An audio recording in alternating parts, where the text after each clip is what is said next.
سے پوچھا گیا یا رسول اللہ قیامت کب آئے گی؟ اخبرنی عن الساعہ، قیامت کب آئے گی؟ تو آپ نے فرمایا قیامت کا آنا یہ پوچھنے والا زیادہ جانتا ہے جسے پوچھ رہا ہے۔ تو فرمایا کہ یا رسول اللہ کوئی اس کی نشانی بتا دے۔ تو آپ نے فرمایا یہ بیٹیاں بھی جب اپنی ماؤں کو ذلیل و خوار کریں گی تو قیامت کے نقارے پر چوٹ پڑ جائے گی، تو قیامت آ جائے گی۔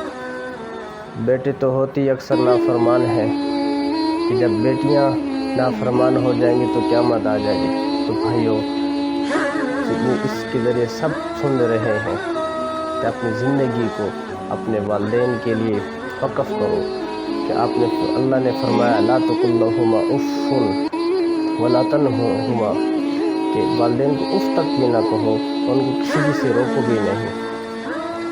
تو والدین اس جہان کی سب سے بڑی نعمت ہے، سب نعمتیں مل سکتی ہیں، دوسری شادی کرو بیوی آ سکتی ہے، بچے ہو سکتے ہیں، لیکن والدین ایسی دولت ہے، ایسی نعمت ہے کہ یہ کبھی واپس نہیں آ سکتی۔ ایک دفعہ ہاتھ سے چلی جائے تو بھی جس کے زندہ ہیں ان کی قدر کریں، ان کے پاؤں دھو کر پھر ان کی خدمت کریں۔ کہ آپ نے فرمایا باپ جنت کا سب سے بڑا دروازہ ہے، ابواب اوسط ابواب الجنہ، کہ باپ جنت کا سب سے بڑا دروازہ ہے۔ آپ نے فرمایا اس کو کھولنا توڑنا نہیں، اس کو کھولنا توڑنا نہیں، تو توڑنے سے جنت کے دروازے ٹوٹ جاتے ہیں، کھولنے سے کھولتے ہیں، والدین کی خدمت کرنے سے کھلتے ہیں۔